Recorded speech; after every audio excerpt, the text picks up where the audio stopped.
বিসমিল্লাহির রহমানির রহিম। আসসালামু আলাইকুম। আজকে শুরু হচ্ছে চতুর্থ পর্ব। প্রথম সমস্যা, 2 to the power x+7 সমান 4 to the power x+2 হলে x এর মান কত? এটি একটি সূচক সমীকরণ।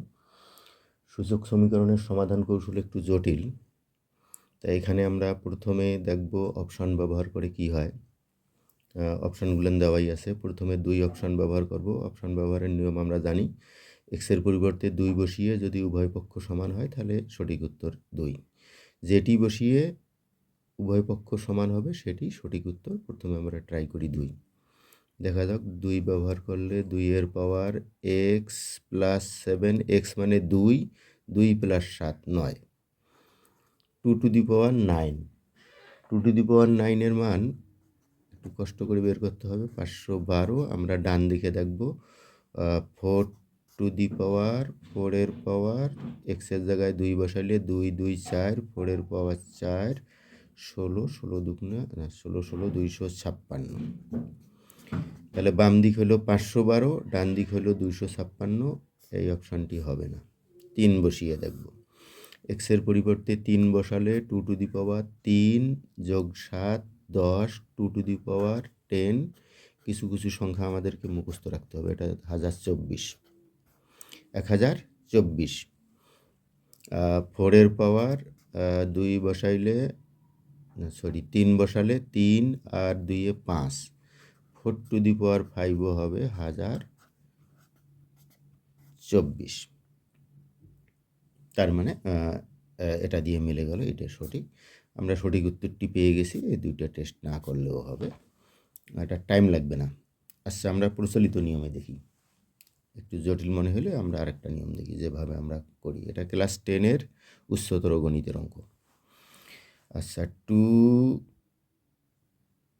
সূচক সমীকরণ সমাধানের বেসিক রুল হলো ভিত্তি উভয় পক্ষে ভিত্তি একই করতে হবে। যেমন এখানে ভিত্তি 2 আছে, আমরা ডানেও ভিত্তি 2 করব। 2 to the power x+7।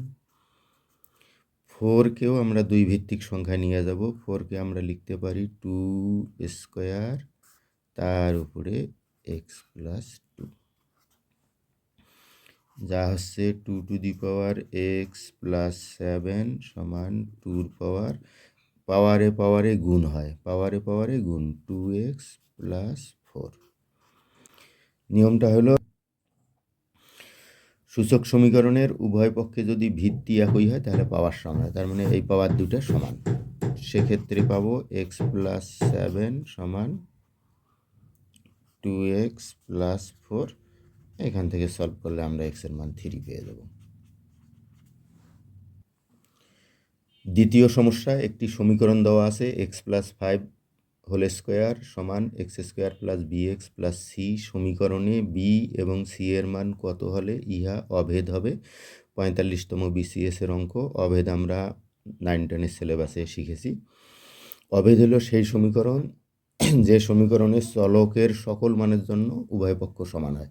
এখানে চলক বলতে x বা y থাকলে y, x হলো চলক, x+5 হোল স্কোয়ার, b ও c এর মান কত হলে x+5 হোল স্কোয়ার যা হবে এটিও তাই হবে। দেখা যাক কী হয়। x+5 আমরা এখানে বর্গ করে দেখি।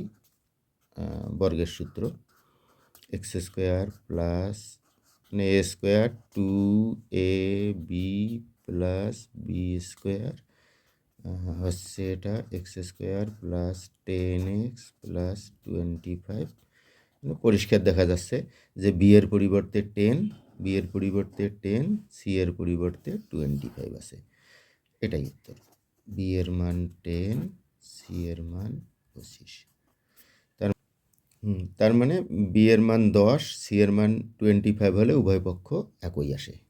এটি অভেদের ধর্ম।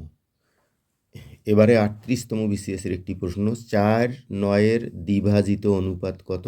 দ্বিভাজিত অনুপাতের ধারণা সপ্তম শ্রেণীতে আমরা শিখেছি।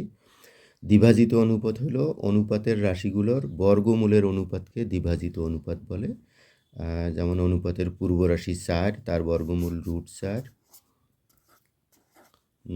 উত্তর রাশি 9, তার বর্গমূল √9।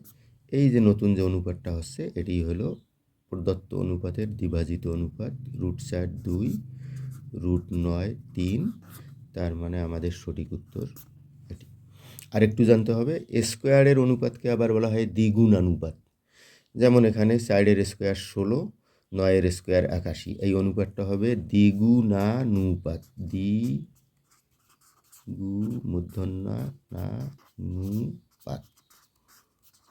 একটু খেয়াল রাখলে আমরা এখান থেকে দ্বিগুণানুপাতও পারবো আর কি। এবার একটি ধারার অঙ্ক। আচ্ছা, ধারাটি দেখেই বোঝা যাচ্ছে এটি গুণোত্তর ধারা হবে। 1/√3 - 1 ইন √3, ধারাটির পঞ্চম পদ কত? আমরা এখানে সূত্র ব্যবহার করব। গুণোত্তর ধারার n-তম পদের ফর্মুলা আমরা জানি, ক্লাস 10-এ শিখেছি। a r-এর পাওয়ার n - 1, এ হইল প্রথম পদ, প্রথম পদে আছে √3, আর হলো সাধারণ অনুপাত। সাধারণ অনুপাত হলো যে কোনো পদকে তার পূর্ববর্তী পদ দিয়ে ভাগ দিলে সাধারণ অনুপাত আসে। যে কোনো পদ √3, তার পূর্বের পদ -1, যেটা হচ্ছে √3 সামনে মাইনাস, এটি হলো সাধারণ অনুপাত। তাহলে প্রথম পদ 1/√3 সাধারণ অনুপাত √3 মাইনাস সহ পাওয়ারটা হবে n-তম পদ। n-এর মান আমাদের বলছে পঞ্চম পদ, তার মানে n-এর মান ধরতে হবে 5, 5 - 1 4, 1/√3 পাওয়ার মাইনাসের পাওয়ার পেজও জোর, মাইনাসের উপর পাওয়ার জোড়া থাকলে এটি প্লাস হয়ে যাবে। √3 4 করলে এখানে 9 হবে। এটা হলো 9/√3, 9/√3, অপশনে 9/√3 নাই, এখানে একটু কাজ করতে হবে। কথায় হর থেকে রুট উঠাতে হবে। আমরা জানি হর থেকে রুট উঠাইতে গেলে এখানে টেকনিক হলো √3 দিয়ে হর ও লবকে আমরা গুণ করব। √3 দিয়ে হর ও লবকে গুণ করলে হরে রুটটা থাকবে না, যেহেতু অপশনে রুট নাই হরে। 9√3, √3 গুণ করলে 3, কাটাকাটি করলে 3, এই যে 3√3 এসে গেছে, 3√3 সঠিক উত্তর। আচ্ছা, এখানে আমরা আরেকটা টেকনিক খাটাতে পারি, সেটা হলো আমাদের হাতে সাধারণ অনুপাত আছে। সাধারণ অনুপাত দিয়ে আমরা তৃতীয় পদকে যদি গুণ করি চতুর্থ পদ আসবে।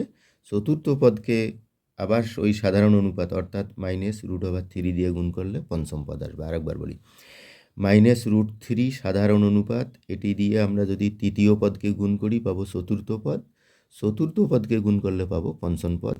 এই টেকনিকে এই সমস্যা আরও দ্রুত সমাধান করা যাবে। আবারও সপ্তম শ্রেণীর অঙ্ক, 38তম BCS। 3 9 4 এর চতুর্থ সমানুপাতি কত? এক কথায় এখানে 7 8 9 10-এর অঙ্ক যাদের কন্ট্রোলে আছে তারা BCS বা যে কোনো কম্পিটিশনমূলক পরীক্ষার 95% অঙ্ক পারবে। 3 9 4 এর চতুর্থ সমানুপাতি কত? চতুর্থ সমানুপাতি ব্যাপারটা এরকম, 3 প্রথম দুইটা রাশি 3 ও 9-এর অনুপাত 3:9, আর 4 এবং আরেকটি সংখ্যা ছিল যেটি এখানে অনুপস্থিত, যেটিকে চতুর্থ সমানুপাতি বলা হচ্ছে। এই বক্সের মধ্যে দিলাম, ধরা যাক এই সংখ্যাটি এক্সের মান কত হলে এই অনুপাত দুইটা সমান হবে। চতুর্থ সমানুপাতি অর্থ প্রথম দুইটার অনুপাত যা, তৃতীয় ও চতুর্থর অনুপাত তাই। 4 নম্বরটা হলো চতুর্থ সমানুপাতি। এখানে চতুর্থ সমানুপাতি বের করার নিয়ম আছে, এখানে একটা শর্ত আছে, প্রান্তীয় রাশিদ্বয়ের গুণফল মধ্যবর্তী রাশিদ্বয়ের গুণফলের সমান হবে। এটি সমানুপাতের ধর্ম।